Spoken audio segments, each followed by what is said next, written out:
Bate! Está começando mais um Acredite Se Quiser, Arquivo Fenômeno. E hoje nós vamos falar de casos ufológicos gaúchos. Temos dois representantes da Gema aqui para falar desses assuntos com a gente. Senhor UFOJack, quem nós temos hoje conosco? Salve, salve PH, salve todo mundo. Hoje nós temos o nosso amigo, nosso parceiro de pesquisa, grande colaborador do Fenômeno, e que já a longa data já estava querendo trazer aqui no Acredite Se Quiser. Essa é a primeira vez, ele vai vir outras vezes aí, e também nós temos alguns projetos aí que a gente vai revelar aí mais pela frente. Seja bem-vindo, Márcio Parucini. E aí, boa tarde, pessoal, muito obrigado pelo convite, Jaque, PH, obrigado pela oportunidade de estar falando com vocês aí, um grande programa que a gente acompanha, muito bom aí tá escutando e participando com vocês aí. É isso aí, e que seja a primeira de várias participações aqui. Com certeza. Então é isso aí, daqui a pouquinho, logo depois da vinheta, nós vamos conhecer esses casos gaúchos.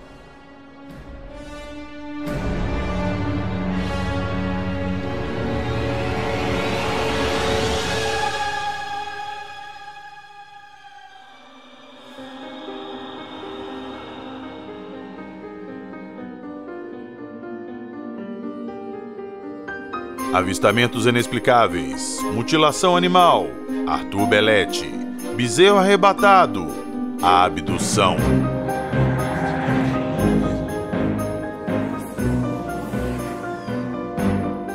Acredite se quiser.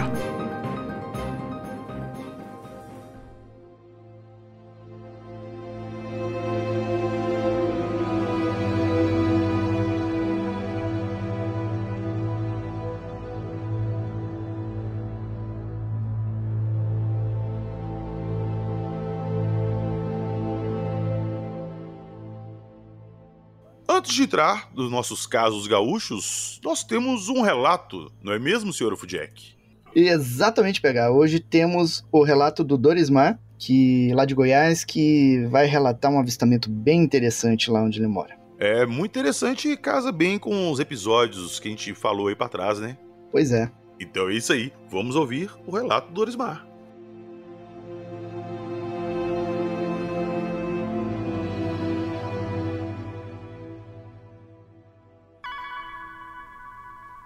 Já ouviu falar de estigmata e possessões demoníacas? Ruídos estranhos perturbam você no meio da noite? Luzes estranhas no céu já te causaram lapso temporal? Você tem sensações de medo em seu porão ou sótão? Visitas ou mensagens de pessoas que já morreram é algo da sua rotina? Você ou alguém de sua família já viu monstros, espectros ou fantasmas? Se a resposta for sim, não perca mais tempo. Mande o seu relato para acreditesequiser.podcast@gmail.com. Estamos prontos a acreditar em você.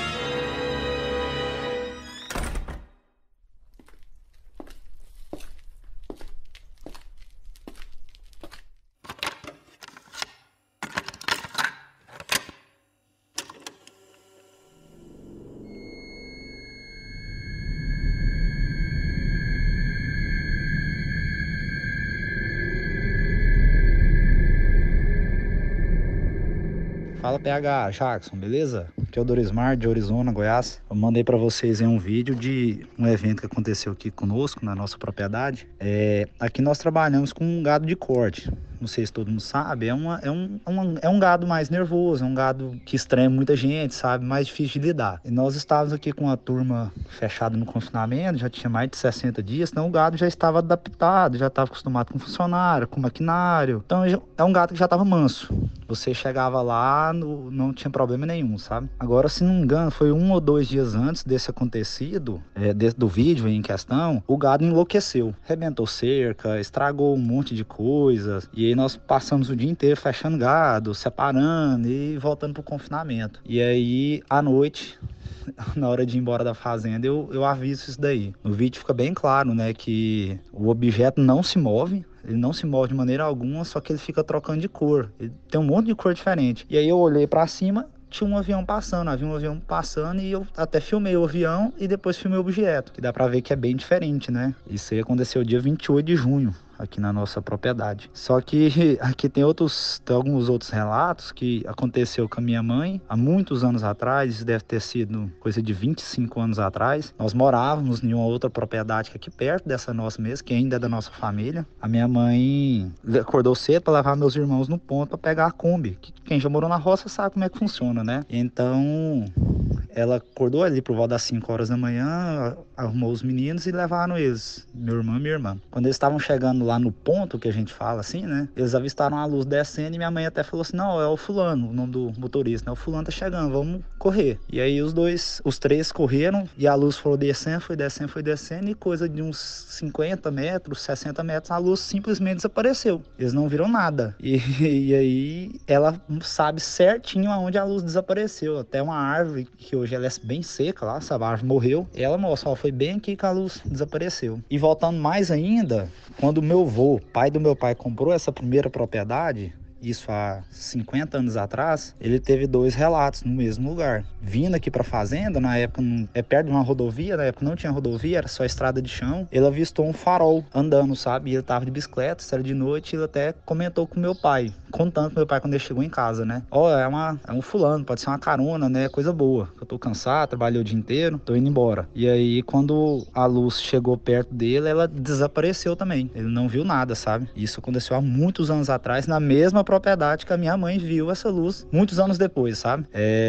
E o último relato que a gente tem foi quando meu pai e meu irmão, eles estavam vindo aqui para essa propriedade do vídeo. Nossa, esse relato deve ter seus 15, 20 anos, deve ter seus 20 anos, tranquilo. Eles estavam vindo de carroça, de madrugada. E aí tava passando uma lavoura que nós temos bem lá em cima, sabe? Uma serrinha aqui na fazenda. Eles avistaram a luz passando, a luz não estava muito alta, meu pai conta que não era coisa muito alta, era coisa que estava tipo aqueles aviões de bater veneno, só que um pouco mais alto. E a luz era muito colorida e rápida, sabe? Ele viu o relato e ele simplesmente não sabe falar o que aconteceu, só que ele fala. Tipo assim, eu não acredito, mas o que eu vi aquele dia não tem explicação pra mim, né? Beleza? Qualquer coisa nós estamos aí. Valeu!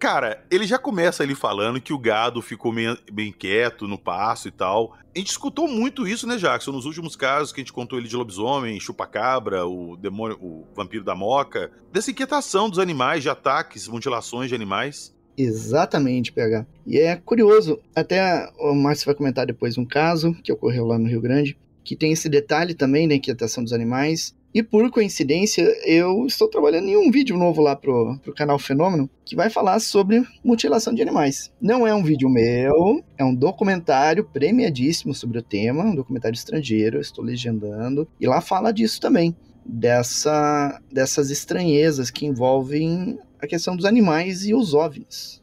Então, isso é algo bem interessante aí que a gente vai comentar hoje, vai comentar em outros programas aí futuramente, e que tem muito a ser abordado. O legal desse relato dele é que ele fez um vídeo, né? Ele filmou o objeto. Eu vou deixar esse vídeo no Instagram para vocês poderem ver, tá? Junto com a postagem do episódio. Mas você nota ali que, enquanto ele tá filmando o objeto, tinha um avião passando também ao mesmo tempo. Ele faz questão de filmar o avião e falar assim, olha, aquilo ali é um avião voando. Depois ele volta pro objeto e fala assim, isso aqui eu não sei o que é. E você vê claramente ali que não é um avião, um helicóptero, porque não tem luz de navegação, não tem nada. Então, quem estiver nos ouvindo aí, ver o vídeo e quiser dar uma opinião, fique à vontade, porque a gente não conseguiu identificar aquilo, né, Jackson? Pois é, PH. E é sempre bom ouvir as opiniões, né? Às vezes, outras pessoas direcionam a gente para um caminho, para uma determinada explicação que às vezes a gente não tinha pensado ou cogitado. Quando a gente tiver a opinião de alguém sobre algo que a gente está analisando, é sempre muito bem-vindo, né? É sempre válido.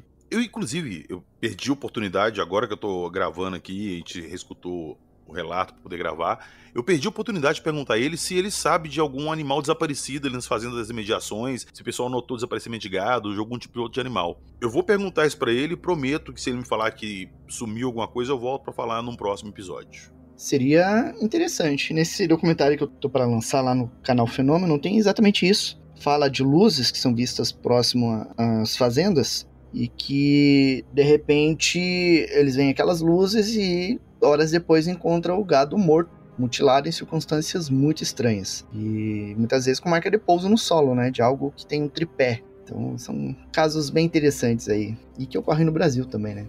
Ô Márcio, o que você achou desse vídeo aí, do relato dele? Não, então tá, vou dar meu pitaco aí. Eu achei bem interessante, ele mostrou ali pra exemplificar a questão do avião ali. A questão do gado é muito interessante, não falou, a gente tem o Jack sabe bem isso aí. Quando os animais aí entram em pânico e tudo mais, a gente tem que ficar em alerta. A questão é a gente entender, provavelmente é uma zona rural, e zona rural é um berço para acontecimentos estranhos, assim, desse tipo, principalmente da ufologia. Só que a gente tem que tentar entender, ver em que situação ele estava. Porque nada impede também ser um predador rondando ali perto do local onde estão os animais, e geralmente a natureza sabe, eles pressentem quando tem algum predador rondando e os animais ficam polvorosos e apavorados. Então a gente não pode também descartar isso. Só que aquele objeto que ele filmou ali, a gente tem que tentar entender, ver o posicionamento que ele estava filmando, para onde ele estava apontando e botar num aplicativo astronômico para ver também se não pode ser, de repente ele pode estar equivocado e pode ter visto, não ter reparado que é um objeto celeste. Apesar que um brilho tá bem forte e bem baixo. E ele tá andando bem devagarzinho. Ele tem um deslocamento devagar, mas tem. Eu te confesso que eu nem percebi deslocamento do objeto ali de baixo, que ele filmou, que chamou a atenção dele. Eu achei que tava quase praticamente estático. Tem o que acontece é a oscilação do brilho dele. Mas também pode ser uma coisa em relação à filmagem do celular que percebe dessa forma. Tem que ser analisado. É interessante, tem que ser analisado. Não dá pra descartar nenhuma hipótese. Bom, você tá com o vídeo aí com você, já te passei o vídeo também, sim, então... Sim. Olha aí, qualquer novidade, você volta. Então tá, fiquem com esse relato aí, tirem suas conclusões, analisem aí. Qualquer coisa, estamos aqui. Chega lá no Instagram, compartilhe sua opinião, beleza? Então vamos ouvir os casos gaúchos.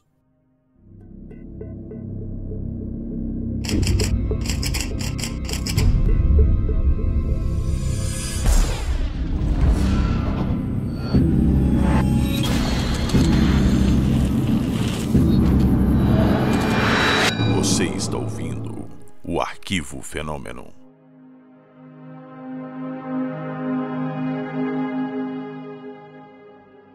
Ô Márcio, antes de começar a gravar, a gente estava trocando uma ideia aqui em off, e você falou que você foca muito nos casos da sua região aí, que você prefere sempre focar os casos daí. Então, se tem alguém que conhece os casos bacanas da região, é você.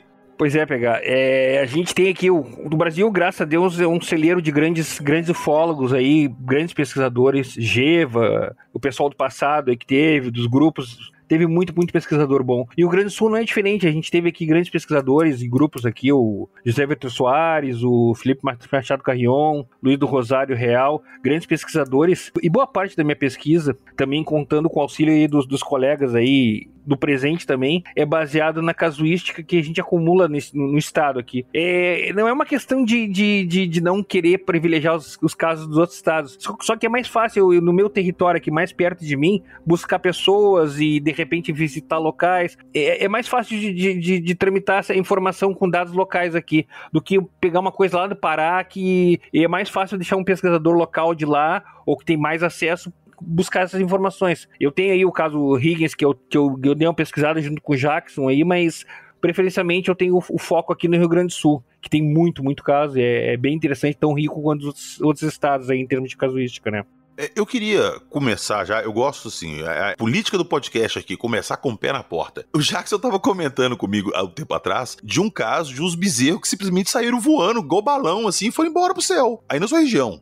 Em Alegrete, em outubro de 70, final de outubro de 70. Tem uma história aí, numa fazenda chamada Palma Velha, 2 funcionários da fazenda, um pai e filho, estavam trabalhando na fazenda. O Jackson até lançou um vídeo sobre isso aí, eu acho que tu também fizeram um programa sobre esse vídeo, muito bom. E o que acontece? Eles estavam trabalhando, separando gado para poder fazer o tratamento de vermes, vacinas e outras coisas mais ali, e tinha um bezerro ao lado da vaca, e separaram a vaca e o bezerro, e aí estavam trabalhando e tudo mais, daqui a pouquinho os animais, como a gente estava falando no caso aí de Goiás, os animais começaram a se agitar de uma forma meio estranha, e eles trabalhando, os animais bem agitados, e eles perceberam que daqui a pouquinho o bezerro que estava alguns metros distante deles ali, como estava levitando no ar. E os caras não entenderam nada. Imagina, não eram pessoas de muito letradas, não tinham cultura, não tinham televisão nem nada. Então, pô, o que esse bezerro, como é que esse bezerro tá levitando no ar, né? E aí ficaram acompanhando, meio incrédulos ali, porque não estavam compreendendo nada, estavam sozinhos, só os dois, pai e filho. E aí disse que o animalzinho foi indo, mugindo forte, alto ali, os animais mais agitados ainda, e ele foi indo,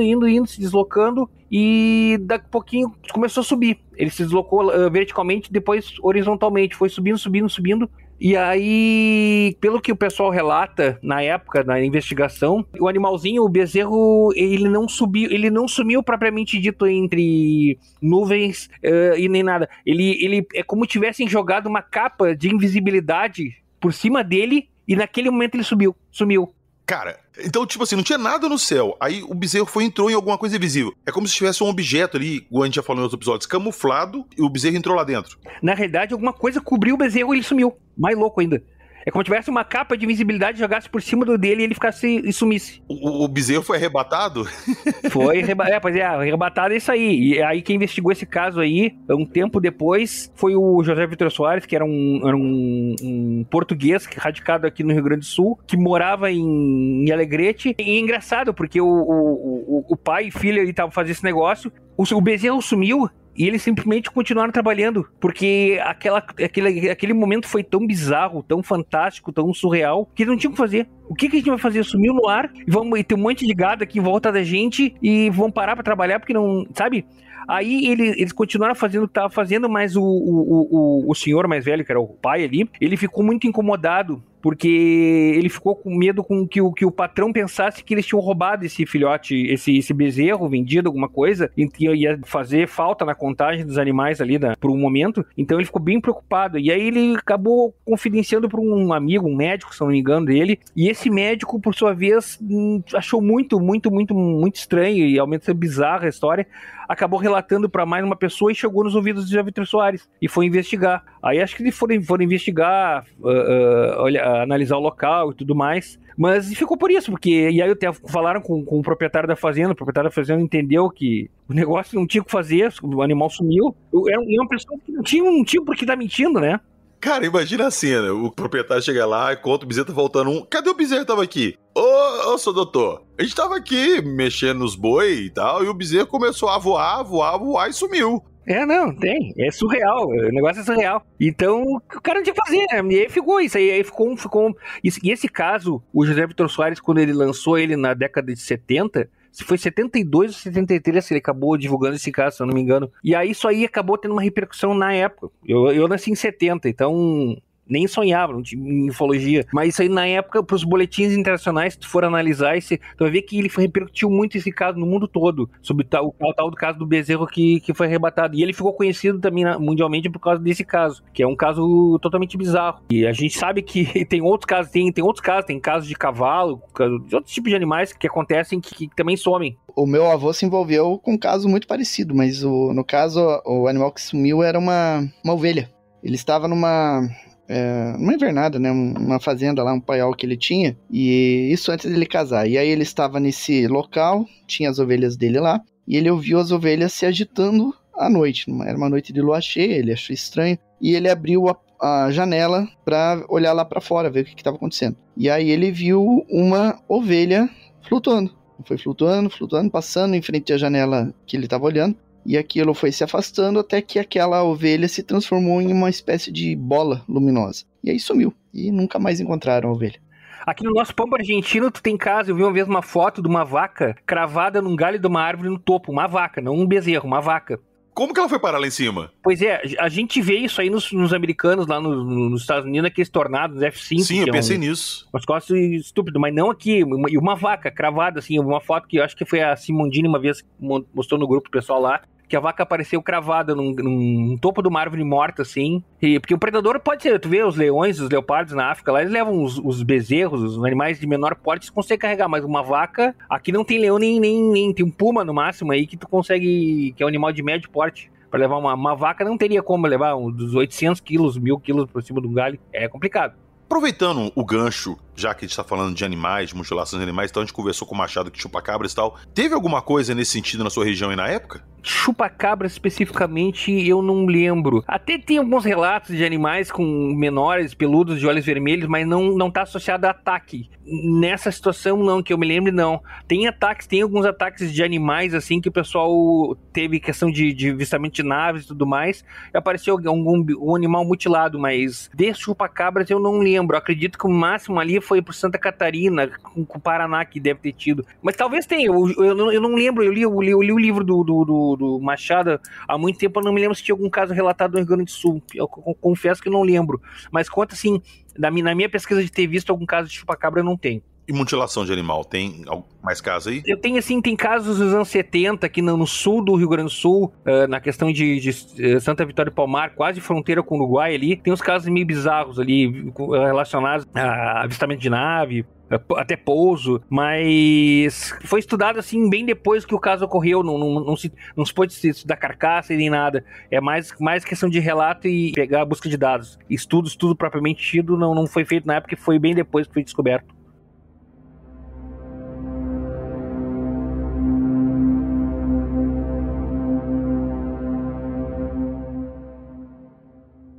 Bom, então vamos partir para os casos bacanas que você pesquisou aí na região. O que você achou de interessante aí?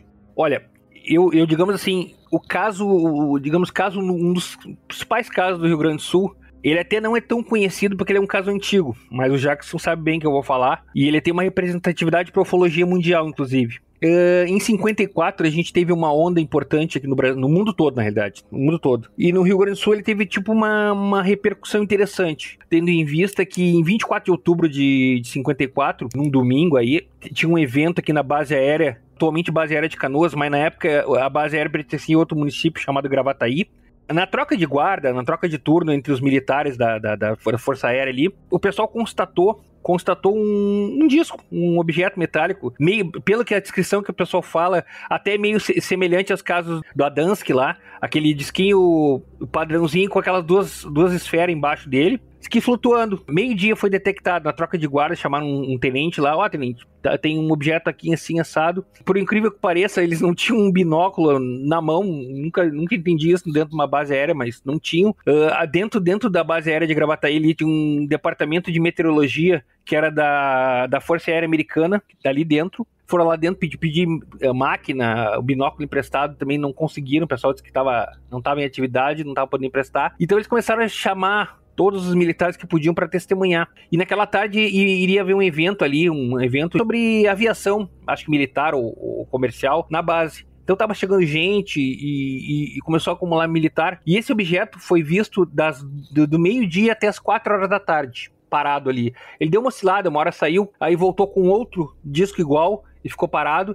E todo mundo vendo. E o relato, e a coisa interessante desse, que eu falo na questão mundial desse caso, é que foi a primeira vez que um órgão oficial, os próprios militares chamaram a imprensa para relatar esse avistamento dessas duas naves. Tem algum registro de foto? Dos objetos, não. Dos objetos não tem. Mas tem, se todos observar, nos jornais do final de outubro de 54, vários jornais do país todo, até o final de dezembro, tu vai ver que só se falava nisso. Isso acabou gerando uma reunião lá no Rio de Janeiro, que era a capital do país na época. Fizeram uma comitiva lá para relatar o caso com os militares. Fizeram vários debates públicos com a imprensa e aí isso foi oficializado. Foi claro que eles não souberam dizer o que era a origem, mas disseram que tinha os discos lá. Era bem na época, 7 anos depois de Roswell ali e tudo mais. Então já era a expressão do disco voador famosa ali. Passou 4 horas do domingo aqui, 2 discos voadores parados sobre a base aérea e centenas de pessoas, entre militares e civis, viram esses objetos. Isso gerou uma, entre aspas, uma comoção, foi gerado várias reuniões,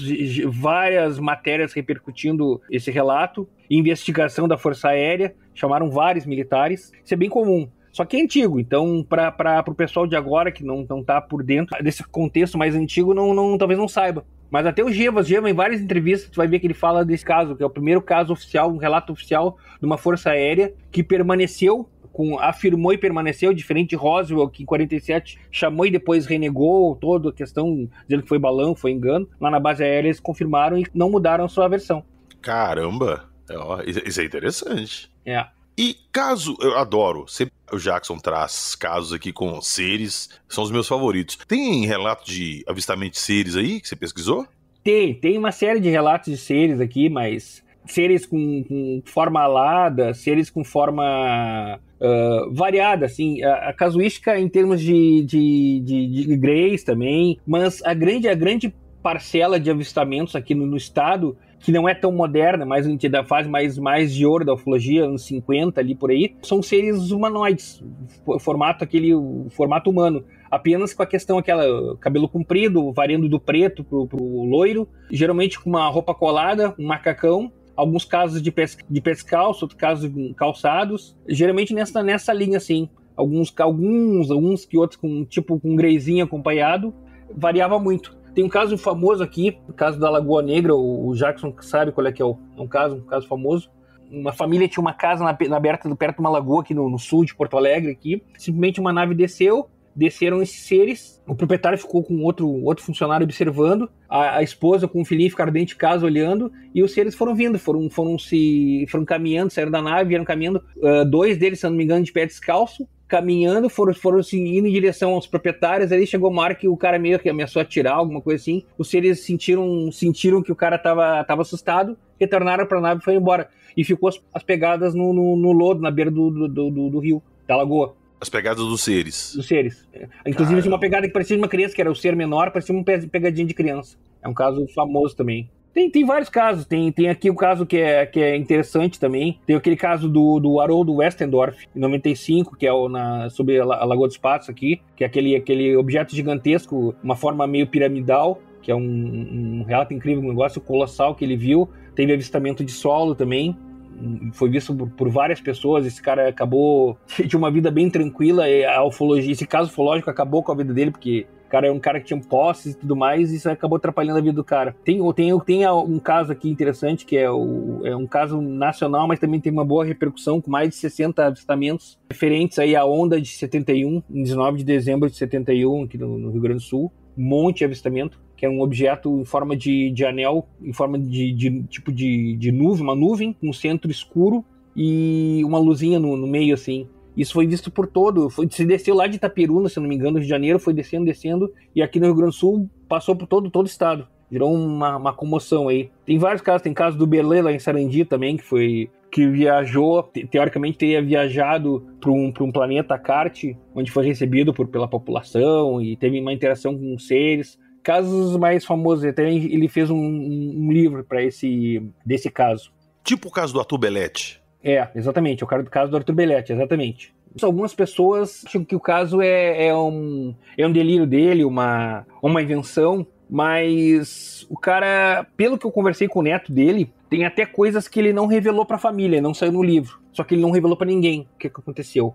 Ele ficou quieto, isso ele disse que não ia revelar o que aconteceu, que ele viu lá, certas coisas. Eu tenho minhas ressalvas nesse caso, porque ele relata ali muita coisa assim de época, que os seres tinham um modo social ali muito próximo com o nosso, da época nossa aqui. E saca, qual que é a possibilidade de uma civilização extraterrestre do outro planeta ter um arquétipo social parecido com o nosso, inclusive de época?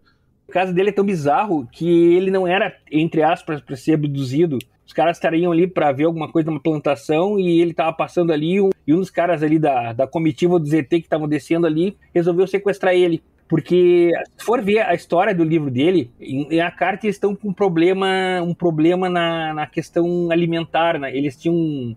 Isso no livro dele. Eles tinham um problema de questão de lavoura e tudo mais lá. Não estavam conseguindo germinar plantas e coisas parecidas lá no planeta deles. E o cara que acabou sequestrando ele, até foi punido depois lá no tal planeta lá, que achou que, como ele estava mexendo com lavoura e tudo mais, ele poderia ajudar eles com esse problema. Isso é a versão que está no livro, né? Mas eu tenho uma opinião que eu tenho uma opinião que eu acredito que esse caso seja verdadeiro, mas a história dele possa não ser o que ele fala. Pode ter floreado um bocado, né? Não, é o contrário. Eu acredito que ele, não é que ele tá floreando, no meu entendimento, claro. Eu acredito que ele possa ter sido totalmente a memória dele manipulada. Entendi. É como se ele tivesse realmente passado uma situação ufológica, mas aquilo tudo que ele lembra foi implantado. Exatamente. Pra mim tem muito disso aí. Cara, eu nunca tinha pensado nisso. Faz todo sentido pra mim. É porque ele fala a questão de que tem coisas que ele não pode revelar, que ele passou lá, que ele não botou no livro e não falou pra família. Mas que tinha coisas que ele não relatou da experiência dele. E era um cara sério, esse pessoal é que nem que a gente vê na nossa casuística aqui. Por que uma tiazinha lá, uma vovozinha lá do interior aí de Goiás, no interior do Maranhão, que, pô, a vida dela é lavoura, trabalho, cuidar de neto, cuidar de filho, isso nos anos 50, 40, vai estar inventando que desceu uma nave redonda prateada, que desceu uns homenzinhos, foi lá, coletou um pé de feijão, coletou um animal e saiu. De onde é que ela vai tirar essa estrutura essa estrutura de relato, de cenário para poder montar isso aí? E aí, não é só aqui, isso aí tem dezenas de milhares de relatos assim. Então, a gente não pode dizer que o cara geralmente tá mentindo. Alguma coisa tem.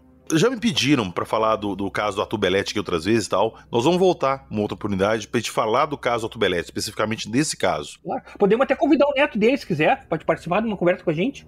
Cara, seria perfeito. Pode chamar. Gente finíssima. A gente pode botar o neto dele. Ó, então aí, ó, fique de olho ali que nós vamos falar do caso do Arthur Belletti mais pra frente, hein?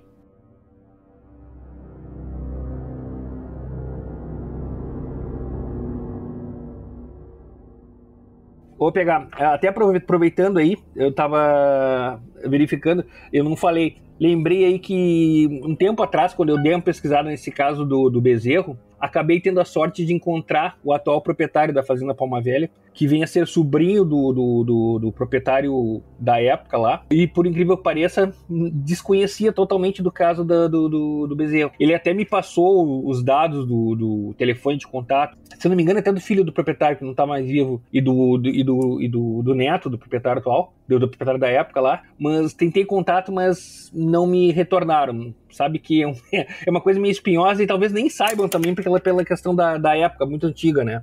E de repente não foi nenhuma coisa que foi tão falada assim, discutida na família, porque, pô, devem ter zoado o cara pra caramba com essa história, né? Com certeza, com certeza. O próprio cara que aconteceu ficou com receio de conversar, imagina o dono da propriedade, os parentes, ficar a chacota em volta do caso e tudo mais, né? Cara, e como é que é a casuística do Rio Grande do Sul? Tem muito avistamento, tem muito relato, porque a gente tá falando aqui de gado, de animais assim, é uma região aí de criação de gado e tudo mais também, né? Sim, tem vastas propriedades, campo e tudo mais. A gente tem a parte urbana ali, como toda a cidade, mas a grande parte tu vai ver das experiências ali são no interior, a casuística mesmo mais rica tá no interior, nessas partes mais afastadas, né? Eu até não falei, eu comecei um projeto em 2010 de fazer o levantamento da casuística do estado do Rio Grande do Sul, apurando os casos, os relatos e tentar botar isso num papel para que no futuro gerações que queiram saber o que aconteceu aqui no Rio Grande do Sul, a casuística, quem pesquisou o que aconteceu, como aconteceu e quando aconteceu, isso aí está registrado no papel. Então eu até hoje estou fazendo esse trabalho. O Jackson já me ajudou muito aí, muita gente já me ajudou também. Eu tenho aí em torno de quase 1.200 relatos só aqui registros do Rio Grande do Sul, e variando aí de 1870 até quase praticamente presente. A gente teve aquela onda aí aqui no Rio Grande do Sul ano passado, dos avistamentos dos pilotos, aqui aquela confusão toda com o Starlink misturado, que, digamos, é o que temos mais recente de acontecimento. Esse ano agora até aconteceu isoladamente um caso que outro de luzes, mas tem uma casuística bem interessante. Casos bem antigos, casos da década de 40. Bom, ela assim como todo país, tu vai perceber relatos de todos os períodos, todas as épocas, né? Vai variar só a localidade. E nessa compilação que você fez, tem algum período específico que você destaca? Teve alguma onda ufológica em algum período? Pois é, as ondas, assim, eu tenho ondas específicas que eu já apurei, mais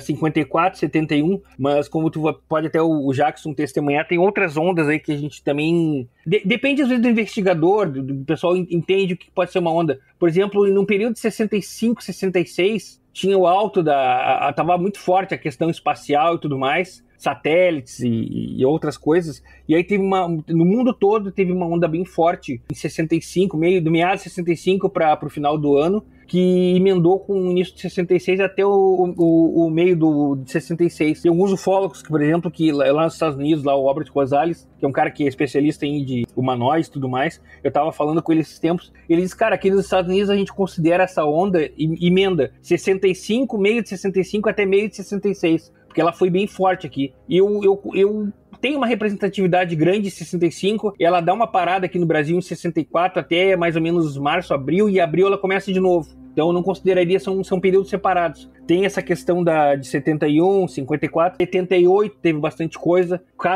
Vários casos se relacionam em um dia, por exemplo. Em 2 de março de 78, teve uma casa de abdução lá em Pelotas, do José Inácio, que é um caso até que o Geva estudou, tem um monte de ufólogo que estudou. E permeando em volta dessa região ali, vários avistamentos na mesma noite que podem ter sido o mesmo objeto que acabou depois abduzindo esse cara, que é um caso famoso, foi estudado por um ufólogo chamado Luiz do Rosário Real aqui, em Pelotas. E tem vários casos. Tem os casos bizarros também, que eu já fiz uma live uma vez só falando sobre casos bizarros.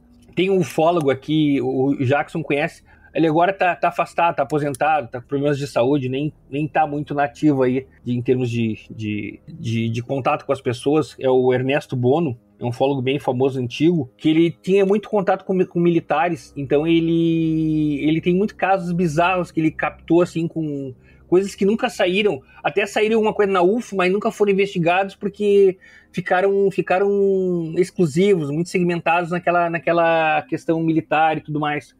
Em 75, por exemplo, a gente teve um caso aqui em Alegrete, que um soldado fazia a ronda noturna num quartel ali em Alegrete, e aí de repente se deparou com uma luz, um bosque, e aí ele foi dar uma olhada lá e viu que era um OVNI, um disco. Aí ele atirou nesse disco. Isso nunca é uma boa ideia. Ele atirou e a bala ricocheteou e voltou pro joelho dele. Puta, falei? E aí o cara acabou perdendo a perna, perdeu parte da perna, foi amputado. Não, tá vendo? Fica a dica, nunca atire no OVNI. Nunca atire. E aí esse cara, os colegas que ele chamou, deu pedir socorro, ele tava sozinho, pediu socorro. Quando os caras foram socorrer ele, viram a luz saindo, se afastando já, e ele foi levado aqui para um hospital em Alegrete, depois foi levado para um hospital em Porto Alegre aqui, e acabaram abafando o caso. O cara foi forçado a se aposentar e tudo mais. Então é um caso que foi famoso lá em Alegrete, e esse cara sumiu. Tu não encontra ele, tentei encontrar ele e não consegui conversar com ele. O José Vitor Soares chegou a investigar esse caso pessoalmente. Mas é um caso dos anos 70, então é muito antigo. Ô Márcio, você falando de casos bizarros, ano passado, quando eu tava no meu outro podcast, eu acabei esbarrando num caso que um avião da FAB estava em voo de treinamento sobre Canelinha, uma cidade ali de Sorocaba do Sul, próxima a Blumenau, Balneário Camboriú. Perdeu o sinal e não sabiam, começaram a fazer buscas e tal, e mandaram equipe por terra na região que tinha o último sinal, acabaram localizando o avião. O avião caiu numa região de mata, ele bateu nas copas das árvores até parar numa árvore muito grande, que destruiu a frente do avião. Mas você pega as fotos da matéria na época, os dois corpos, do piloto e do copiloto, estão carbonizados. Mas o avião e a região do acidente não tem nenhum sinal de fogo. Inclusive, dentro do avião, o avião está intacto, só os dois corpos estão carbonizados. Eu achei isso muito estranho, na época eu até passei pro Machado, o Machado falou que ia procurar, ele falou que demoraria para procurar, porque tinha que esperar um lado de necrópsia, ver se o pessoal queria falar. Eu tentei entrar em contato com o delegado que estava cuidando desse caso na época, eu não consegui resposta dele, mas é um caso que ficou na minha cabeça e até hoje eu não sei o que poderia ser. Você chegou a ter conhecimento desse caso? E Jackson, nós conversamos desse caso na época lá, que foi o primeiro episódio que nós gravamos junto. Mas isso aí me reporta muito ao caso da Ilha Caranguejo, né?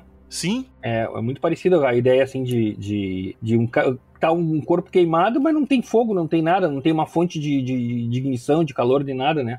Eu até perguntei a algumas pessoas na época que falaram assim comigo, porque esse tipo de aeronave, cabine interna, tem um revestimento à prova de fogo. Então, às vezes, deu algum curto lá, pegou fogo nos dois, eles carbonizaram, mas a cabine ficou intacta. Me desculpa, mas parece uma explicação muito bosta. Tem que analisar, a perícia tem que analisar pra ver. Uma coisa é o corpo pegar fogo e nada, o painel tem intacto, não tem nada, só o corpo, né? Eu vou deixar essa matéria linkada na descrição do episódio, lá tem as fotos do acidente. Vocês entrem lá e dão uma olhada. Vocês vão ver o vídeo lá, como é que o avião foi encontrado e tal. E os corpos, dá pra ver que os corpos ali estavam carbonizados. Inclusive a FAB soltou uma nota de pesar e tudo do acidente e tal, mas não tem indício nenhum de fogo. Nenhum, nada, a não ser nos corpos. Mas tu quer ver uma coisa bizarra, mais bizarra ainda? São 2 casos que esse ufólogo, o Ernesto Bono, trouxe, né? São casos de década de 60, provavelmente início de 70. Casos com pilotos também. Eu tenho 2 casos que eu tenho relatados, até saindo na revista UFO. Um caso, um piloto saiu para fazer um treinamento, simplesmente perderam contato com o piloto, aí o caça foi ser encontrado em Manaus, aterrissou sozinho, sem piloto e com combustível. E o piloto? Não tinha piloto, um caça aterrissou sem piloto. Tá, mas o piloto que tava no caça sumiu? Sumiu. Isso foi abafado pela FAB. Sério? Foi. Saiu do Rio Grande do Sul com um tanque, chegou com um tanque lá no Amazonas, aterrissou e sem piloto. Isso foi abafado. Peraí, que ano que foi isso? Década de 70. Não se tem a data exata porque isso foi vazado digamos assim, internamente lá na FAB por pilotos para ufólogos. Mas não se tem o documento em si para poder comprovar. Caramba. Teve um caso mais ou menos parecido. Jackson, por favor, me ajuda. Teve um caso mais ou menos parecido esse dia pra trás aí, de uma coisa assim, não teve? Tem um relato assim na noite oficial, algo que eu ainda não consegui confirmação, de que um piloto de caça teria pousado na base aérea de Campo Grande sem saber como que ele chegou lá. Ele estava totalmente desorientado e não sabia o que estava fazendo ali. Ele simplesmente pousou ali do nada e não tinha nem autorização para pousar lá, né? Simplesmente chegou lá, pousou e o que eu tô fazendo aqui? Foi igual agora, eu tô lembrando de cabeça que agora eu não vou saber exatamente como é que foi, mas aparentemente um avião, um caça também sumiu, o piloto apareceu e perguntaram cadê o caça, eu não sei do caça, o caça foi aparecer numa outra base lá, pousou sozinho também. Isso foi recente, isso tem 2-3 meses. E tem um outro caso também, só que aqui quando ele saiu da base para um treinamento, só que o piloto pousou o caça também, só que ele tava desmaiado dentro do caça, não sabe como é que ele pousou. Só que o cara tava desmaiado. E esse cara também, as circunstâncias que depois se deram, acabaram aposentando o cara. O cara meio que ficou piradão, alguma coisa assim. Até o cara que aparece depois, o cara, muito tempo depois, acabou se voltando para uma religião, alguma coisa assim. Ele montou um centro de Umbanda, alguma coisa assim, o cara ficou bem voltado para a questão religiosa. Ah, claro. Ô, Jackson, agora você... Puxando de novo a noite oficial, e você comentou esse cara que pousou lá sem saber. A noite oficial, cara, muita gente tem pela noite oficial que foi só avistamento dos caças ali, das luzes e tal, mas, pô, a gente comentou aqui do avião que ficou imantado, que foi afastado, você comentou desse piloto aí agora, comentamos de objetos de 11 quilômetros, avistamento de seres, a gente já levantou essa bola aqui antes, que, de repente, o que a gente viu na noite oficial foi um conjunto todo de vários eventos ufológicos que vem acontecendo desde então, pequenos, isolados. Ah, viu uma sonda, viu uma nave menor, viu um ser. Mas, pô, será que na noite oficial ali não foi meio que a chegada de tudo ali, quando eles vieram? Saca? Porque eu não tiro isso da cabeça, cara, que essa nave de 11 km que foi vista na noite oficial tá por aí em algum lugar aqui da Terra. Ou próximo do nosso planeta, sacou? Bem próximo, assim. O que explicaria essas naves menores que a gente vê. Tem um outro caso que é relacionado à base aérea de Canoas, só que aí não envolve piloto, envolve a soldados que estavam fazendo semelhante ao caso lá de Alegrete, onde o soldado atirou e perdeu a perna. Só que neste caso, o cara também era um verão, se não me engano. O cara estava fazendo a ronda do local.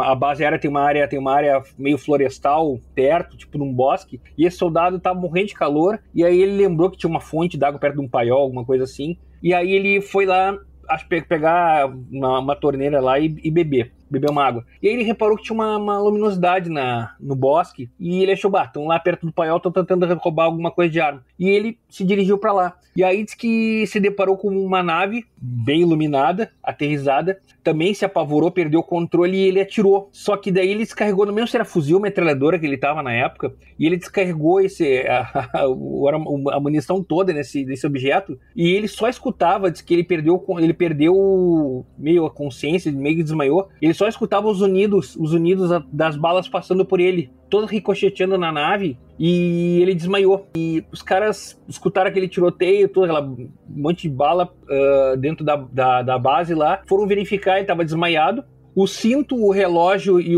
o rifle dele estavam afastados.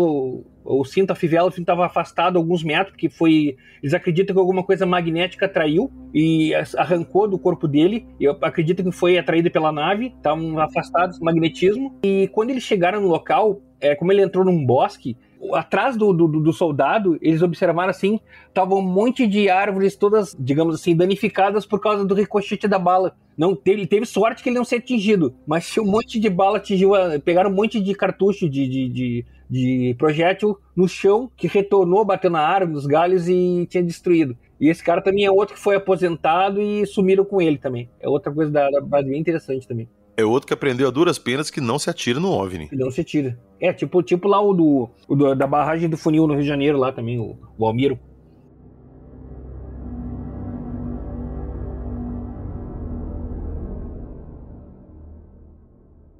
Ô Márcio, aproveitar que você tá aqui, você é da região, é o especialista aí da região, o Jackson também tá aí no sul, então vocês dois podem falar melhor do que ninguém. Final do ano passado, a gente teve aquele tanto de avistamento no aeroporto lá, não vou lembrar de cabeça o nome agora, mas você fala aí qual que é. Salgado Filho aqui. Uhum. Salgado Filho, muito obrigado. E cara, sim, muitas coisas que eram vistas lá eram Starlink. Eu lembro que a gente estava acompanhando uma transmissão ao vivo ali, das câmeras do aeroporto, e o Rony estava com a gente ali no grupo, falando, ó, daqui a 15 minutos vai passar uma enxurrada. Dava 15 minutos, passava, porque era o Starlink, e ele estava vendo a posição que ia passar. Mas muita coisa que estava ali, inclusive pilotos relataram que luzes acompanharam o voo. Teve um voo que saiu de Belo Horizonte para o Rio Grande do Sul, e uma luz acompanhou o voo quase todo. E logo em seguida, no início do ano, teve aquela história dos balões lá na divisa dos Estados Unidos e do Canadá. Qual que é a sua opinião dessa onda que teve aí final do ano passado aí? De novo, sim, tinham coisa ali que era o Starlink, sim, ficou provado. Mas os avistamentos que eram distribuídos ao Starlink, eu acho que não era nem 20% do que foi visto. Teve aquele negócio que começou aí pro outubro do ano passado, se não me engano, com avistamento vindo de Santa Catarina, depois teve Confins aí, a aeronave descendo pro sul, quase todos vindo pro sul, e houveram uma série de relatos aí de pilotos. Tem um canal no YouTube aí que capta a frequência de rádio aberta entre os pilotos e a torre. Então, havia aquela troca na fonia ali de, tá avistando uma luz aqui, assim, assado. Haviam avistamentos de solo também, o pessoal filmando. O Jackson, uma noite, um domingo, aí bem naquela parte forte, o Jackson me ligou, me mandou uma mensagem, Márcio, 1h da manhã, acho, um cara, um domingo, acho, domingo pra segunda, os caras estão vendo luz aqui, estão vendo uma luz aí na região tal, perto do aeroporto, não sei o quê. Descia eu de binóculo, com o celular, com o aplicativo, para ver o que era não me lembro qual era o planeta. Era um astro ali que o pessoal se enganou e cometeu o erro. Mas, por outro lado, também tinha essa situação que o Rony fez um belo trabalho aí de identificar e acreditar que poderia ser o Starlink, que ocasionou aí um fenômeno raro da posição da Terra, mais a posição do Sol, que permitia, como é uma coisa que tá gigantesca a quantidade de satélites, os espelhos, mesmo que eles foram mudados de posição para não atrapalhar os astrônomos, que estavam atrapalhando os astrônomos aí, com a reflexão de luz e tudo mais, tava batendo essa luz e refletindo pro pessoal em Terra. Por outro lado, é uma coisa que a gente sempre pondera aí, quando vem coisas de piloto, a gente tem que ter um pé atrás. Esse pessoal é bem treinado, tem muito conhecimento. Exatamente. Eles podem errar, um pode errar, 2 pode errar, mas não 40 voos, não 40 observações de pilotos, e quase, assim, porque eu fiz um levantamento, fui pegando todas as datas, os horários, as companhias, os caras ficaram vendo praticamente todo dia, chegavam um certo horário de noite aqui e falavam, eram objetos redondos, às vezes 3 pontos vermelhos, fazendo evoluções entre eles, ou fazendo uma evolução independente. Então tinham coisas que o pessoal não conseguia explicar. Tanto que a própria torre do Salgado Filho começou a pedir para eles, cara, se tiver segurança do voo, filma. E depois, quando esse pessoal acabava chegando em terra, eles eram aconselhados a fazer o reporte ali do chamado tráfego hotel aí que antigamente tinha esse nome, não sei como é que é agora o formulário, reportar algum fenômeno diferente que o cara observou em voo que a torre não detectou, porque não tinham voos, digamos assim, regulares para poder detectar e dizer que era uma aeronave comum. Então teve muita coisa isso aí, teve muito relato, e a gente, vindo de piloto, a gente tem que ter mais atenção sobre essa questão, né? Ô Jackson, você vai lembrar que um tempo atrás, um funcionário da Azul entrou em contato com a gente. Eu vou até procurar o áudio dele aqui, ver se eu acho nas minhas conversas aqui, para colocar o áudio para vocês escutarem.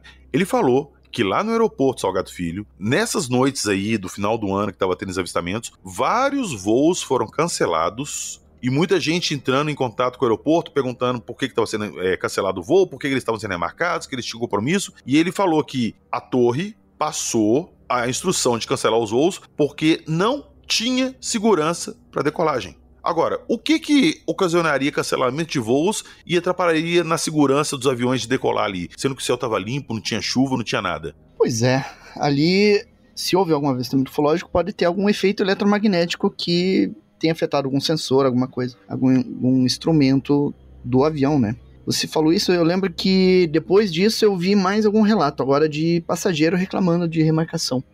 Ou até alguma coisa captada em radar lá, que eles não tinham controle de poder precisar o que era, e interferia na segurança do voo, na rota de voo, né? E aí, enquanto não tivesse uma precisão, uma certeza do que era, não podiam deixar o pessoal trafegar na região, né? Também, pode ser.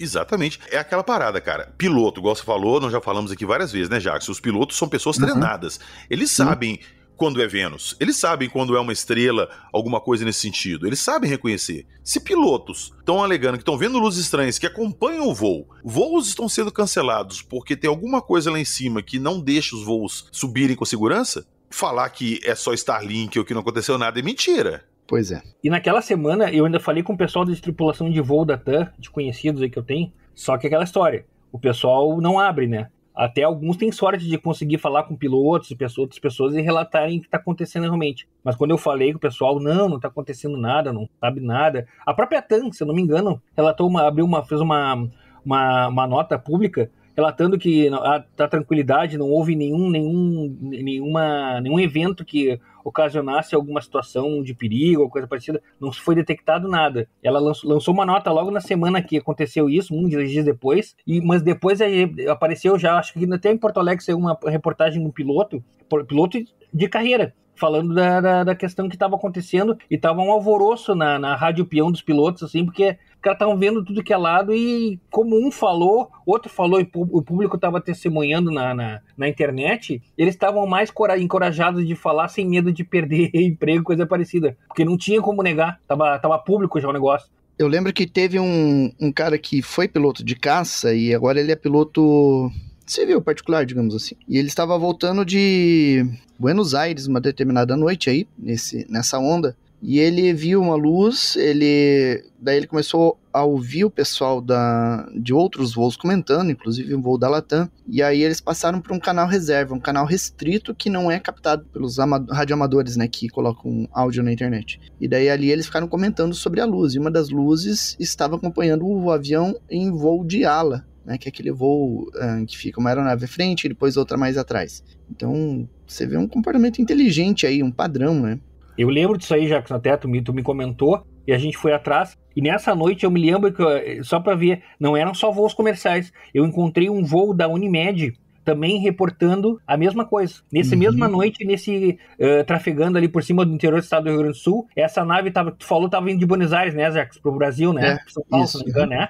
E aí eles trocaram a figurinha, que parece que eles falaram, tô vendo isso, tô vendo aquilo, porque não era só naves que vinham do Rio Grande do Norte para descendo do Rio Grande do Sul. Também tinham naves que vinham do Uruguai e da Argentina em direção ao Brasil que estavam reportando. Agora, senhor Ufudiek, isso aí que a gente tá contando não é uma coisa que aconteceu ano passado e parou. Quantas vezes esse ano, em programas específicos, inclusive, a gente falou de pilotos comerciais tendo avistamentos agora, recentes, praticamente mensais. A gente tem um relato. Pois é. Na metade do ano a gente registrou dois casos ali na região de Brasília, e teve outros casos também, né? Teve um caso mais recente agora que também houve avistamento, né, de um voo passando, se não me engano, em Minas Gerais, e que relatou a presença de objetos ali e tudo, foi feita filmagem. Tem uma outra filmagem que andou circulando na internet que o pessoal colocou como tendo sido feito há um mês atrás, mas eu vi algumas pessoas falando que era um vídeo já antigo, que tinha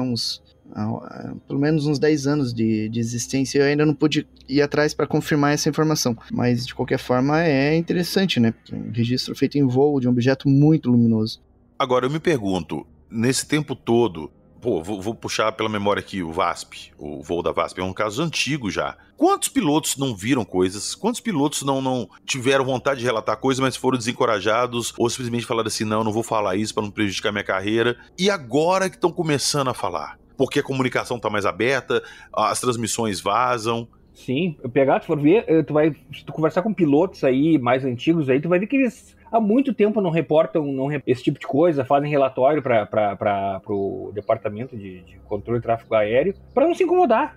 Vem quase sempre, mas às vezes se acostumaram e também não vão estar se incomodando com superiores e tudo mais, risco de perder emprego. Já falei com pilotos, os caras disseram, cara, a gente vê com bastante frequência, mas é melhor não se incomodar, então deixa assim, nem preencher formulário a gente preenche. Fala entre piloto, ali, o copiloto e a tripulação e morre nisso. Mas é comum, era comum pelo menos. Pois é, então eu vou aproveitar para deixar o recado aqui. Eu sempre aproveito a oportunidade e dessa vez não vai ser diferente. Se tiver algum piloto, seja comercial ou militar, e quiser falar com a gente, tiver visto alguma coisa, entre em contato. Vem contar sua história, incentive outras pessoas a contar também. A gente não te identifica, muda sua voz. Nós só queremos saber o que aconteceu, só queremos saber a história para poder ter informação ali e tentar juntar as peças. Então fica o convite, quem quiser falar, o canal está aqui aberto, o espaço é todo seu, não precisa identificar, só contar a história.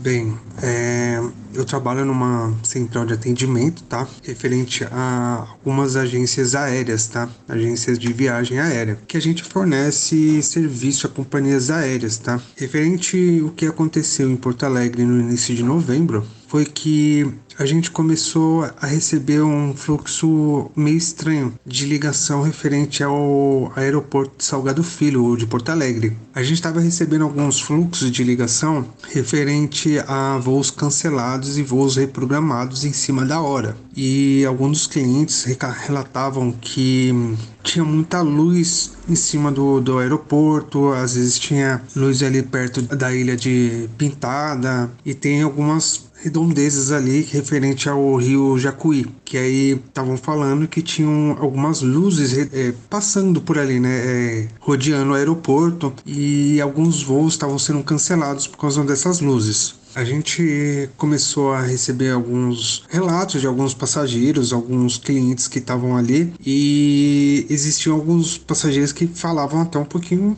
a mais, né? Eu recebi na época um passageiro que ele ligou pra gente e relatou que as luzes elas cruzavam o céu como se fosse um míssil, né? Deixando aquele rastro de luz que se apagava. E ele achava que a gente estava entrando em guerra, algum estado civil, guerra civil, onde o exército estava tomando o poder, porque nós estávamos ali num período de eleição e tal, e ele achou que fosse um golpe do exército, né? E a gente não sabia o que estava acontecendo, porque não tinha nada relatado pela companhia aérea, a gente estava tentando saber o que era, e a gente não conseguia saber o que estava acontecendo. Das ligações foi uma amiga minha que recebeu, e ela falava que o passageiro estava no avião e estava sendo acompanhado por uma luz multicolorida, e ele falou que ele estava com medo do avião cair, porque possivelmente o avião ia ser abatido, que pensou que estava em guerra. O engraçado é que quando acontece esse tipo de coisas referente a algum aeroporto, as companhias aéreas elas se unem e fazem o tipo de contingência, que é para amenizar o cliente, reprogramar, dar uma nota esclarecedora referente a isso. E alguns dos voos não tinham nada referente a isso, as companhias aéreas não subiam a nota. E a gente, como agência, a gente não consegue ouvir a torre de comando e nem o piloto, mas o que a gente consegue fazer é ter o acesso ao bilhete. E no bilhete existem algumas informações sobre o voo. Dentro dos bilhetes, tá? Ali eles relatam se tem algum tipo de inconveniente no voo, se precisou de mudar de rota. Às vezes eles falam que de problema técnico no voo, que precisou fazer um pouso de emergência, e ali eles relatam avistamento de balão perto do quilômetro tal, referente à distância, referente ao aeroporto, e eles deixam uma nota, e eles sempre deixam notificado. Existe uma ferramenta que as companhias aéreas usam, se chama Cinepa, que é da Força Aérea, onde eles registram o avistamento de balões. E nesse dia, o Cinepa não notificou nada referente a balões na área. E como corria as luzes, e os passageiros não sabiam informar o que era, se era balão ou alguma coisa que ninguém explicava. Dentro de alguns bilhetes que a gente pegou de alguns voos que foram cancelados, tinha informando um remarks que dentro do bilhete, né, que eles deixam o registro que o voo não estava operando por falta de segurança, ou então tinha alguns voos que estavam marcados como voo não operado por intermitência aérea. Até no momento ali, a gente não sabia o que estava acontecendo, porque foi muito em cima da hora e os clientes entram em contato querendo saber a explicação, porque a companhia aérea não tá falando nada e o voo foi alterado. E ali na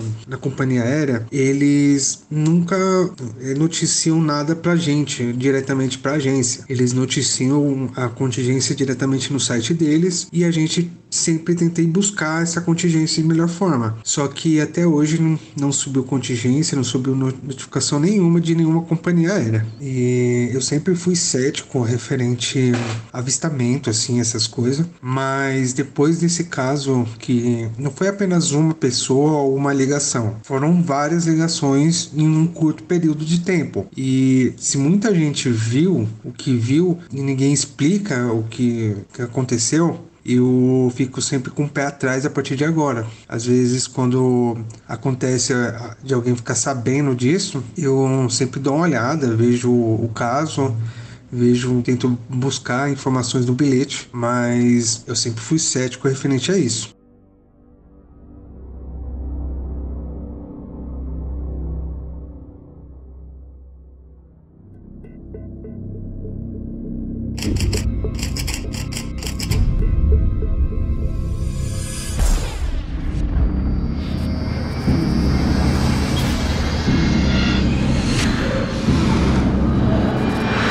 Você está ouvindo o Arquivo Fenômeno.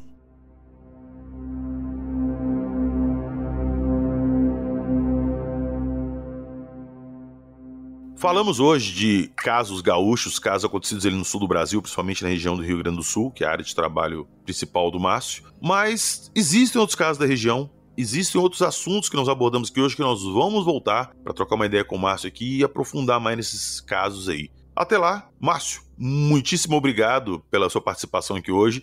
Agradeço a oportunidade aí, tua pegada do Jackson aí. Muito bom o programa, sempre acompanho. E é importante a gente falar de uma forma séria da ufologia aí e contribuir na medida do possível para o pessoal se esclarecer e conversar sobre ufologia, que é muito gostoso, né? Isso é muito bom. É isso aí. E, deixar o espaço aqui também para divulgar seu trabalho. Você tem algum canal, algum blog, alguma coisa que você queira passar pro pessoal? Eu tenho um blog já desde, acho que 2008, 2009. É se procurarem aí, GEU, Grupo de Estudos de Ufologia Científica do Rio Grande do Sul.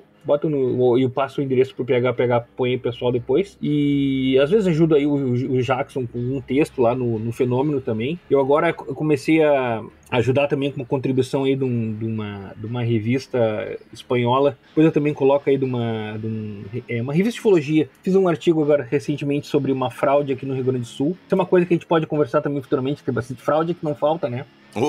Infelizmente. Então tem isso aí, esses canais aí. Tô participando de um projeto agora, futuramente deve desenvolver um pessoal lá é global na realidade, é o AppCheck, mas ainda tem fase embrionária, até provavelmente o pessoal vai chamar o Jack aí, outros ufólogos para tá ajudando isso aí, uma coisa global, para tá tentando conversar de uma forma mais próxima os grupos e tá trazendo informação, digamos assim, com melhor qualidade pro público e pros grupos ficarem sabendo da situação ufológica mundial aí. É isso aí.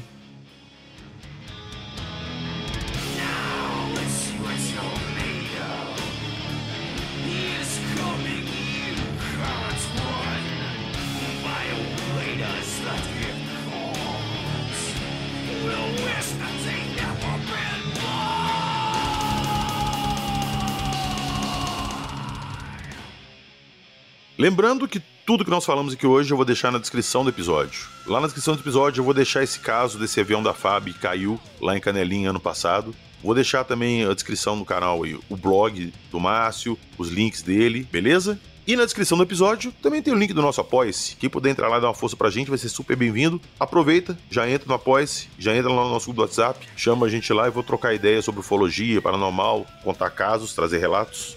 Lá na descrição do episódio também tem um link do Apoia-se do Fenômeno. Ajudem o Jackson a manter esse acervo gigantesco na internet. E também tem um link da nossa loja, skinwalker.com.br, Skinwalker com Y. Já está no ar camisas, canecas, bandeiras, livros e revistas de ufologia. O Jackson tinha um acervo ali de colecionismo dele, de gigantesco lá e, tinha 3, 4 cada um, não. Desapega. Está lá, o desapego do Sr. UFO Jack está lá. Aproveitem, corram, que isso aí não tem reposição. Comprou, quem não comprou já era. Coisa de colecionador, tem que pegar. Exatamente. Valeu, nos vemos na próxima semana com mais casos ufológicos. E não se esqueçam, aqui só contamos as histórias. Acredite, se quiser.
Massacre.